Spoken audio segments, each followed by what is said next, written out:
the Association of German Millers, the Chemical Industry Association, or somewhat more general, the Initiative for a New Social Market Economy. There's a lobby for almost everything in Berlin, even slot machine manufacturers.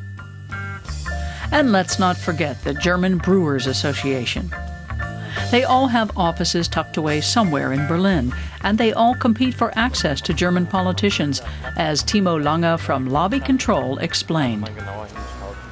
Why do they need access, and why are there so many here? Lobbyists are continually trying to get an edge over other interest groups, and the ones who gain access to politicians and gather information the fastest have the strategic advantage. Timo Lange explains that there are more than 2,000 official lobbies in Berlin, and even more law firms and PR agencies. He stresses that, as a critical observer, he is not fundamentally opposed to lobbies. Interest groups have an important function. The real problem is in the relationship between lobbyists and government, as in the well-known case of a major energy corporation. In 1998, E.ON headhunted the Environment Ministry's then department head for reactor safety to be their main lobbyist. And then he negotiated for E.ON over the phase-out of nuclear power with the then Social Democrat and Greens coalition. And now he's back in the Environment Ministry. The sensitive point is the lobbyists' relationship to government. Like reporters, lobbyists can be accredited for the Bundestag, giving them access to hearings, debates, and representatives. But how does it actually work? Representative Ulrich Kelber is an environmentally concerned politician who receives lobbyists almost daily. Lobbyists, are they bad? They're probably necessary. And I guess it's a sign of the times that they're multiplying, both here and in the EU's Brussels headquarters. And representatives have to make some effort not to end up in their pockets. A lobbyist from the health industry has invited us to his club here on Berlin's Gendarmenmarkt Square.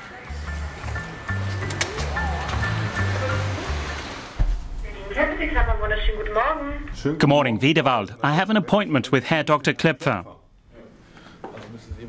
The Capital Club is an exclusive address for exclusive appointments.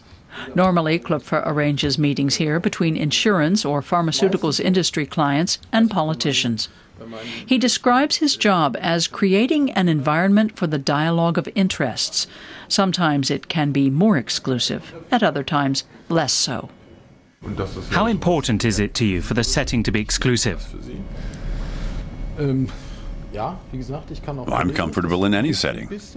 But it all depends on what the parties involved want and are used to, what their level is.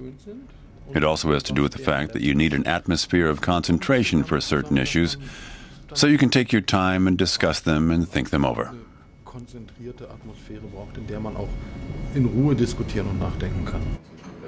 Once we find a spot where we can speak privately and candidly, the first thing Klöpfer, the lobbyist, says is that he doesn't like the term lobbying.